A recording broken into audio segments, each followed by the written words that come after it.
જ્યારે જિંદગી પરિવર્તનો લેવાનું શરૂ કરે ત્યારે બેધ્યાન ના રહેવું.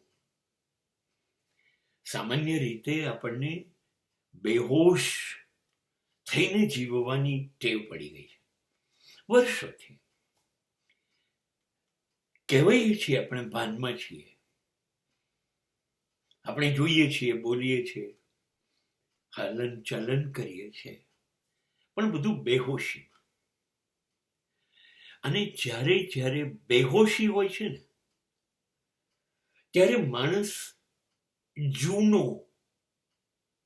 પરંપરાઓનો સડેલો સંકુચિત હોય છે.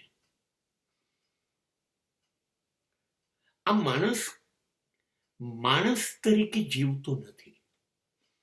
જો એ સંકુચિતતાથી જીવે તો માણસ એ ત્યારે બને છે એ પોતાની જાતે પોતાની અંદર રહેલા માણસને મારી નાખે, જૂનો માણસ મારી નાખે અને એની લાશમાંથી નવો માણસ દરેક પળે સર્જતો હોય એ માણસ છે. દંતકથાઓમાં એક ફિનિક્સ નામનું પંખી આવે છે.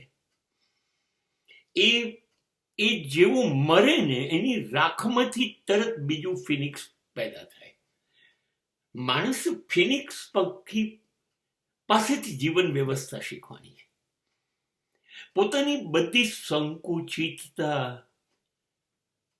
નબળાઈઓ, અશક્યતાઓ ને મારતા રહેવાનું. દરેક મિનિટે રોજ સવારે સંકુચિતતા મારીએ, નવું સ્વીકારીએ એટલે નવો માણસ આવે. સાંજે પણ આ કરીએ રોજ. એમ એક દિવસ આપણી અંદરની સંકુચિતતા ખલાસ થઈ જશે અને આપણને નિયમિત આપણે એક ફિનિક્સ પંખી બની જઈશું. પરિવર્તન તો જ આવશે ને કે જૂનું ખતમ કરીશું તો જ નવાની જગ્યા બનશે ને. આપણો નવો નક્કોર નિર્દોષ બાળકનો જન્મ ક્યારે થશે? 60, 70, 75 વર્ષનું સડી ગયેલું શરીર અને વિચારધારાઓને દફનાઈશું ત્યારે ને. માટે પરિવર્તન માટે તમારે જૂના જરી પુરાણા જીવનને દફનાવવું પડશે રોજ. એના માટે મરવાની જરૂર નથી, એના માટે દફનાવવાની કે અગ્નિ સંસ્કારની જરૂર નથી.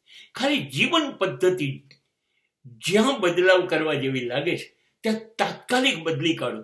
જૂની છોડી દો, નવી સ્વીકારી દો. That's all. Now you are again Phoenix bird.